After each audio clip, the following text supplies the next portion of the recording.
জ্বালাও পোড়াও চলছে, তখন আপনার এটা শুরু হয়ে গেছিল এবং তারা সিদ্ধান্ত দিয়েছিল যে তারা গণভবনকে হামলা করবে। তখন আমাদের তিনি কিন্তু দেশ ছাড়তে চাননি। আমরা পরিবার থেকে তখন ওনাকে কনভিন্স করলাম যে না, এই এরা শুধু প্রোটেস্টার না, এরা তোমাকে হত্যা করে ফেলবে, তো তোমার দেশ ছেড়ে যেতেই হবে।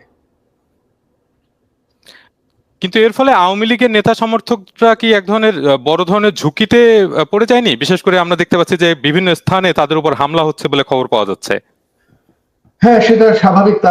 তবে তাদের উপর হামলা শুরু হয়ে গেছিল কিন্তু ওই আমার তার আগের থেকেই, মানে সরকার পতন হওয়ার আগের থেকে আওয়ামী লীগের নেতা কর্মীর উপর বিভিন্ন জায়গায় ঢাকার বাইরে এবং ঢাকার ভিতরেও হামলা চলছিল। তাদের কয়েকজনকে হত্যা করা হয়েছে। তো এখানে যে শুধুমাত্র সরকারের দোষ দেওয়া হয়, আওয়ামী লীগের দোষ দেওয়া হয়, সেটা ঠিক না। এখন তো দেখা যাচ্ছে আওয়ামী লীগ নাই বা আওয়ামী লীগ সরকার নেই, তবে নির্যাতন তো চলছে।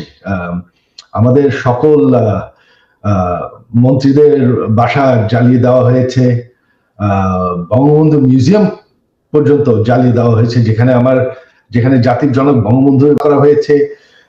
আর আমি শুনতে পাচ্ছি যে হিন্দুদের উপর আক্রমণ হয়েছে, কিছু মন্দির পুড়িয়ে। তো এখন তো আমাদের সরকারের দায়ী নাই, আমাদের আওয়ামী লীগ তো এখন আর এই সংঘর্ষের জন্য দায়ী না।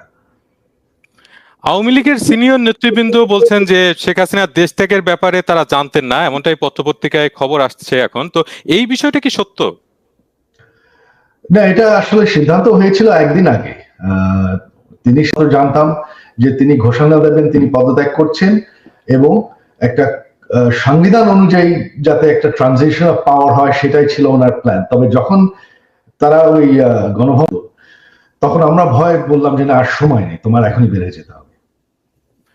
কিন্তু একদিন আগে আপনারা যখন সিদ্ধান্ত নিলেন তখন সেটা ঘোষণা না দেওয়ার কারণ কি ছিল? না, ওইটা পরের দিন ঘোষণা দেওয়ার কথা ছিল, যে একটু প্রস্তুতি নিয়ে ট্রানজিশন অফ পাওয়ার কি হবে কনস্টিটিউশন অনুযায়ী, এটা তো হুট করে করা যায় না। আপনার রাজনীতিতে আসার সম্ভাবনা আছে কি এখন? না, বর্তমানে নাই। আমাদের এই দেখেন, এই 3বারের মতন আমাদের পরিবারের বিরুদ্ধে কু হলো, এটা আমাদের 3বারের মতো হলো। আর আমরা তো ধরেন, আমি আর আমার মা বাদে আমরা সবাই বিদেশে অনেক বছর ধরে আছি, আমরা এখানে সেটল, আমাদের এখানে জীবনে কোনো অসুবিধা নেই। তো সেক্ষেত্রে দেশের জন্য এত করেছি, এই যে গত 15 বছরে আপনার জানেন আমি ডিজিটাল বাংলাদেশ বানিয়েছি। এটা আমার স্বপ্ন ছিল। আমি সরকার থেকে কোনো বেতন নেই, বিনা মূল্যে আমি এই কাজটা করেছি। আমি প্রচুর পরিশ্রম করেছি বাংলাদেশকে ডিজিটাইজ করতে, গ্রাম পর্যন্ত ডিজিটাল বেনিফিট পৌঁছানোর।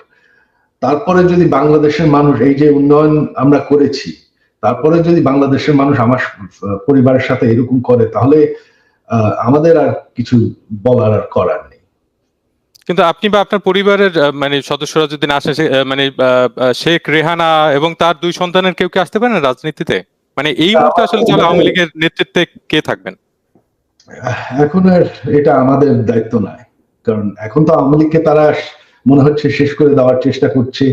এবং যদি নির্বাচন হয়ও, আওয়ামী লীগকে তারা নির্বাচন করতে দেবে কিনা, আওয়ামী লীগকে তারা ঠিক মতন মাঠে নামতে দেবে কিনা, এটা এখন কিছুই জানা নেই। তো এই ভয়ঙ্কর পরিস্থিতির মধ্যে আমি আমার নেতা কর্মীদের কিছু বলতে পারি না যে তারা বের হোক বা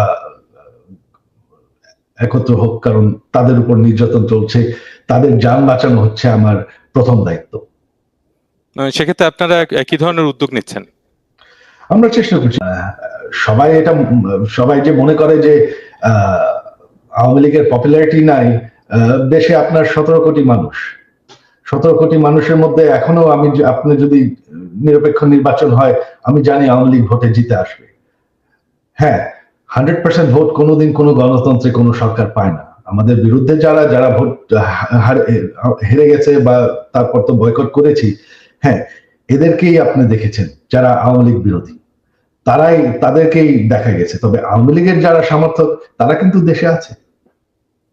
হ্যাঁ, আরেকটু বোঝার জন্য বিষয়টা যে মানে আপনি যদি রাজনীতিতে না আসেন সেক্ষেত্রে শেখ রেহানা এবং তার দুই সন্তানের কেউ রাজনীতিতে আসার সম্ভাবনা আছে কিনা? না, তাদের আসার কোনো সম্ভাবনা নেই। আচ্ছা, শেখ হাসিনা এখন কোথায় আছেন, কেমন আছেন?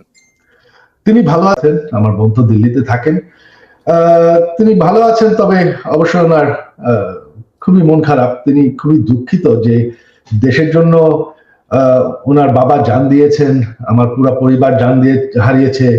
যেই দেশের জন্য তিনি জেল খেটেছেন, এত পরিশ্রম করেছেন, এত উন্নয়ন করেছেন, সেই দেশের মানুষ তাকে এইভাবে অপমান করে বের করে দেবে, তাকে তার উপর আক্রমণ করতে যাবে, এটা আমরা কেউ কল্পনা করতে পারিনি।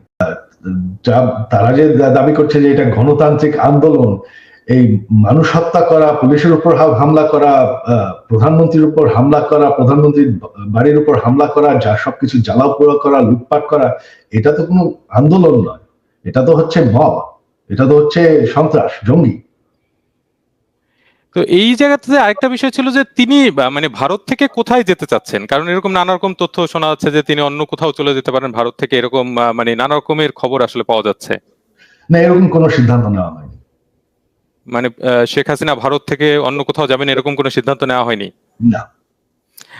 আমরা আগে আপনার বক্তব্য থেকে শুনেছিলাম যে তিনি নাতি নাতনির সঙ্গে সময় কাটাতে চান, এবং এখন এটাও শোনা যাচ্ছে যে তার মার্কিন ভিসা বাতিল হয়েছে। এটা কি সত্যি? না, এরকম আমি এটা একটা গুজব, এরকম কোনো কথা হয়নি, এটা এরকম কিছুই হয়নি। আপনার কি এই মুহূর্তে আপনার মায়ের সাথে দেখা করার বা ভারতে আসার সম্ভাবনা রয়েছে? হ্যাঁ, এক পর্যায়ে আমি যাব, কখন সেটা ঠিক হয়নি। আচ্ছা, আমরা দেখতে পাচ্ছি যে বাংলাদেশে অন্তর্বর্তীকালীন সরকারের প্রধান হচ্ছেন প্রফেসর ইউনূস। এই বিষয়ে আপনার মতামত কি? এই বিষয়ে আমার কোনো মতামত নাই। আমাদের সুশীল সমাজ তো অনেকদিন ধরেই চাচ্ছেন যে তিনি দেশ চালানোর একটা সুযোগ পাক। তো তিনি এখন সেই সুযোগটা পাচ্ছেন, কিভাবে চালাতে পারবেন আমি দেখতে চাই, দেখার অপেক্ষায় আছি। একটা দেশ চালানো অত সহজ ব্যাপার না, তো দেখি। আর আপনার কি মনে হয় আওয়ামী লীগকে পুনর্গঠন করতে আপনার পরিবারের কি আসলে ভূমিকা নেওয়া উচিত নয়? উচিতের বিষয় এখানে তো উচিতের বিষয় না, এখানে বিষয়টা হচ্ছে যে আমাদের কি তারা আহ, আহ, নির্বাচন করতে দেবে, প্রশ্ন হলো সেখানে। নির্বাচন যদি নাই করতে দেয়, আওয়ামী লীগকে যদি তারা মানে মারধর করতে থাকে, তখন তো সেটা সেই চেষ্টা করে তো আর লাভ নেই, শুধুমাত্র আমাদের মানুষ মারা যাবে। কিন্তু আপনি যে আরেকটু মানে পরিষ্কার